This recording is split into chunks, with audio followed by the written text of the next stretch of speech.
Do you think when you look at what we've done, when you look at who we've brought in, do you see Miami taking steps to change our mindset as a program to become serious about football? From a non-Miami Hurricanes perspective, just either this offseason, because I would say this offseason, because Enos was not a big-time hire. But Red Lashley, I would say, is probably a top 20 offensive coordinator. Rob Likens, you look at Arizona State, he was their wide receiver coach for a while, and look at him producing first-round draft picks back-to-back with N'Keal Harry, and he was the lead recruiter for N'Keal Harry and the young man that was drafted last night at Arizona State. Would you say that Miami is making hires to become serious at football?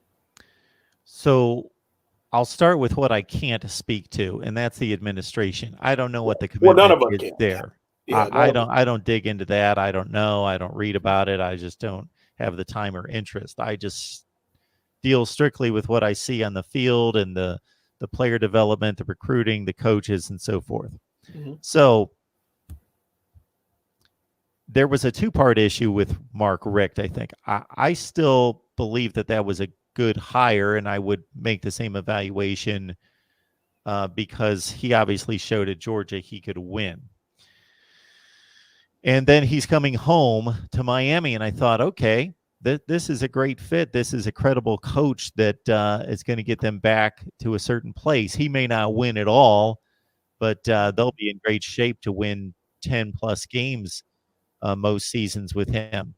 But I think he lost that spark. He lost that drive, and you've got to be a grinder, man. You've got to be committed to working 15, 18 hours every day, year-round, every day, to building a football program and maintaining it at that level. And I just don't think he was committed to that. I think the idea of coaching at his alma mater as a last stop, go out with a blaze of glory, put in 5 good years, hopefully do something special, sounded good to him.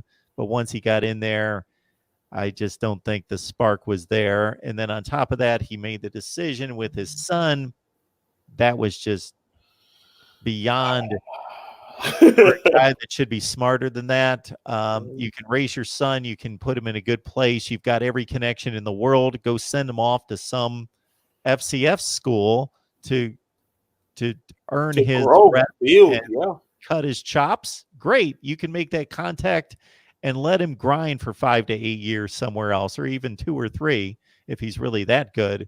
But man, to put your reputation and your job on the line for your son, anyway, that's in the past. So the reason I brought that up was to compare what I see from Mark Richt, at least on the surface, to Manny Diaz, which I see a lot more hunger and fight out of him. Mm-hmm. So I think he's committed, and I think he certainly loves the area. He's entrenched there. He has equity built up there in the program, in the locker room. So I think that, and certainly the recruiting footprint is right there. The recruiting needs to get better, but it's not been bad by any stretch. I mean, like you always say, 8 or 9 games a year. The stat that you don't want, we got, 6 and 7, but you got 13th ranked recruiting class. Worst record, the highest recruiting, ranking, but go ahead. When you're recruiting in the top 15 in the nation, and especially you're in that division, then it's just not matching up. It just doesn't match up. The player development isn't there. Mm-hmm. This season, when you look at the schedule, if things can be somewhat normal with what's going on in the world, if they can have a legitimate football season, it's going to tell me a lot about what Manny Diaz is capable of doing.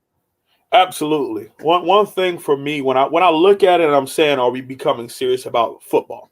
So there's a growth process. Okay, us as Miami Hurricanes fans, we can't help it.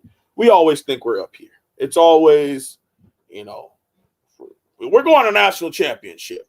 We're going to the playoffs. And the Coastal, we're going to beat the Coastal. We haven't proven that anymore. So at this point, there needs to be a step that we have to take. And for right now, it has to be winning the Coastal games. Take those games just as serious as you do when Tallahassee comes up, just as serious as you do when Louisville came through. The heartbreaking part about it all was that you look at 2019 and you see that when we played the better teams, we showed up. We played Florida, we fought in that game. Probably should have won, didn't win. Okay. We played Louisville, a very talented team with a lot of South Florida recruits on it. They may not have had the high record at the end of the year, but they were a very talented team that came on late, fighting hard. Blew them out the water.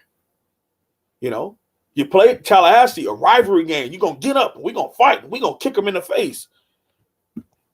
Won the game sufficely. Dominant performance by the defensive front, which resulted in us getting a whole bunch of big plays. You know, shout out to D. Wiggins and guys like that, making big. Jeff Thomas on a bomb. Guys like that showed up in that game, right? But then you show up at home to Georgia Tech, and it's not the same focus. You go to Duke, it's not the same focus. We're not even going to talk about FIU. That's a whole separate issue. But you have to be able to get the message across to the young men. We got to take every game just as serious as the last one. Every single game has to be Rose Bowl, national championship game. It's in it because we're in. We're going to focus and create that as a foundation. That's what you have to preach, and that's what you have to be as a program. Not just get up when the best teams come through, or not get up because it's a nighttime home game versus UVA and we got brand new uniforms and we're on national TV and you got to show up because your girlfriend wants to see you make a play. No, make the play because that's what we're giving you $50,000 a semester to come to University of Miami to do. Make football plays. Simple thing like catching the football. We had 40 drop passes 2 years ago, Mark. You ever heard of that at a D1 school? Everyone drops passes, but 40? No way. Because we weren't paying attention to the details of things. This is where I need to throw the ball. This is how I need to catch the ball because this is the route that I'm running, and this is the way that my QB is throwing the ball. So therefore, I need to catch the ball like this in order to make a play. It's steps, not just jump to, we got to score a whole bunch of touchdowns. We just got to win the game. No, it's not about that. And I see with the hires that Coach Manny Diaz has brought in, we're going to be a very detailed-oriented team. And I'm pretty excited about looking forward to that. For everybody who's on the line that joined us late, I know Dante Colon commented that in the live chat. He's late to the party. So what you need to do is just let the video post. You go back, you watch the entire thing start to finish. Great insight, as always, from the Wholesome One.